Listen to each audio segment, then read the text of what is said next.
Hello guys, in this video we talk about OnePlus 12 review. Subscribe our InfoRx channel. Okay, let's go to the topic. We've now become used to OnePlus debuting its premier smartphone offering early in the year. It's something Samsung has also favored in recent years with its S23 and now S24 series.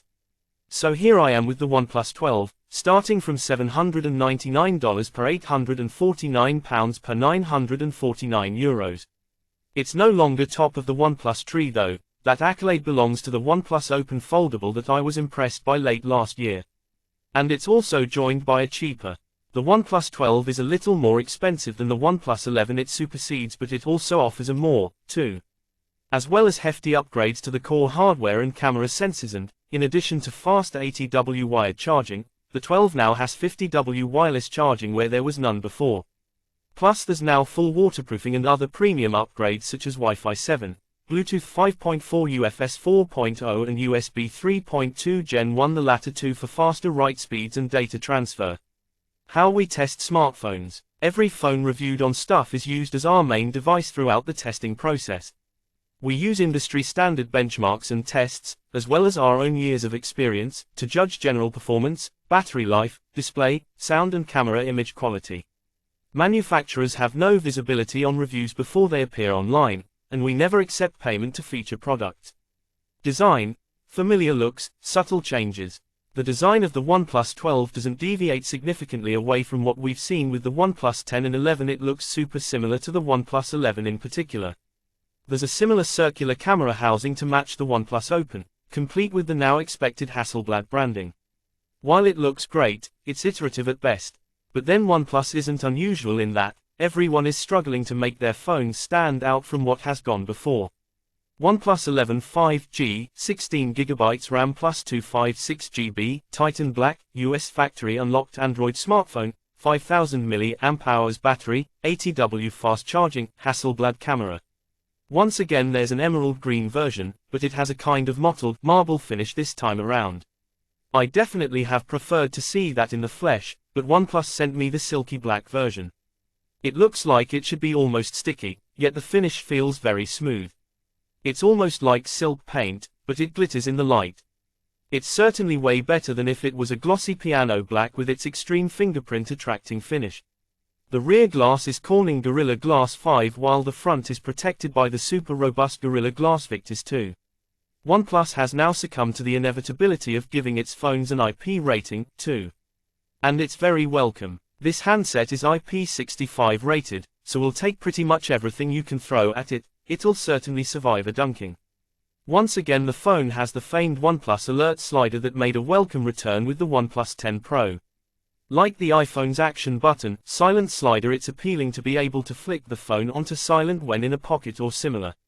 We're still surprised more Android phones don't have a physical control for this. Weight clocks in at 220 grams, so in terms of 6.8 inches rivals, it's slightly lighter than the 233 grams S24 Ultra, no S Pen, of course, and pretty much matches the 221 grams iPhone 15 Pro Max. I praised the iPhone's titanium outer. We're full of praise here, too. This is a huge phone, yet it doesn't feel like it. At no point do you feel like you're carrying around something with too much weight. The weight distribution also seems okay considering the size of the camera hardware. Display, the brightest of them all. This year's Proxter LTP02K 3168x1440 display is a slight upgrade in size from last year's 6.7 inches window at 6.82 in. But it's a bigger upgrade in other ways. It's a thing of beauty, with its 510 pixels per inch absolutely popping out at you. It has the now standard 120Hz dynamic refresh rate and Dolby Vision support. But what you won't expect is how high it can go at absolute peak brightness, a huge 4500 nits. Of course, you won't get this as a matter of course, but it's quite remarkable to think this display can reach those kind of levels. OnePlus naturally says it's the brightest screen ever seen on a smartphone, as a result. Interestingly, OnePlus is pushing a technology called Aqua Touch with this phone, designed for more precise touch controls when you're using it in the rain. I tried this out and it worked fine, but the proof will be in the pudding when I try and call a taxi at 1 AM in a storm after an ill-advised kebab. Specs, charging and battery, cool performer. What's on show here is undoubtedly flagship level, with the recently announced Qualcomm Snapdragon 8 Gen 3 on board in addition to 12 or 16 GB of latest general LPDDR5X RAM depending on whether you choose the 256 GB, $799 per £849 per €949, or 512 GB, $899 per £999 per €1099 version of the phone. Qualcomm promises just shy of a third better performance in CPU and GPU performance versus the previous platform.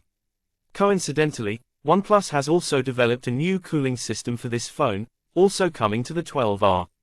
In terms of the 12 though, OnePlus says a new solution was needed because of the enhanced requirements of the new display and the Snapdragon 8 Gen 3. There's certainly some interesting tech used here, with a larger surface area to the cooler, smaller coolers near specific components and a new design so that coolant can flow faster around the device. The battery is a 5400 mAh unit that'll easily get you through a normal day and a little into the next if you're careful or using power saving mode. As I mentioned above, it's capable of 50W wireless charging, a welcome enhancement, in addition to 100W wired charging.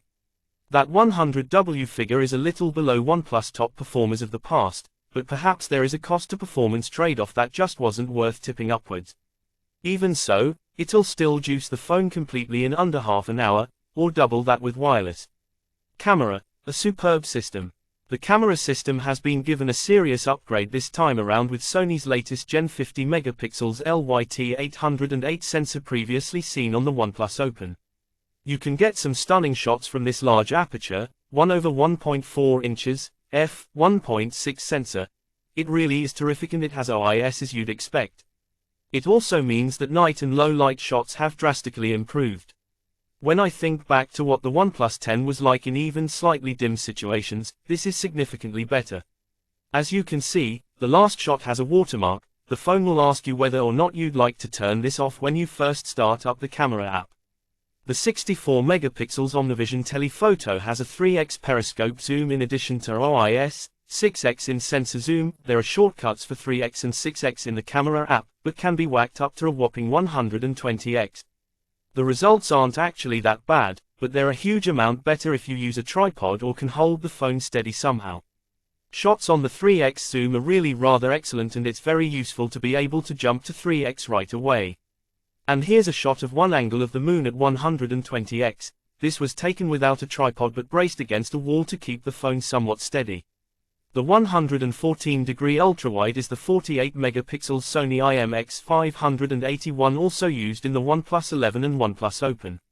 As with other ultrawide lenses, the usefulness is limited unless you're too close to an object you need a wider view of. And in our experience that's quite rare.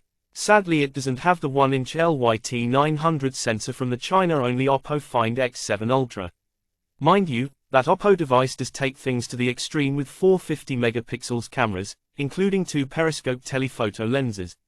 The OnePlus Camera Pro mode has now been renamed Master mode on this camera and it's where you can get to grips with the finer details of your images.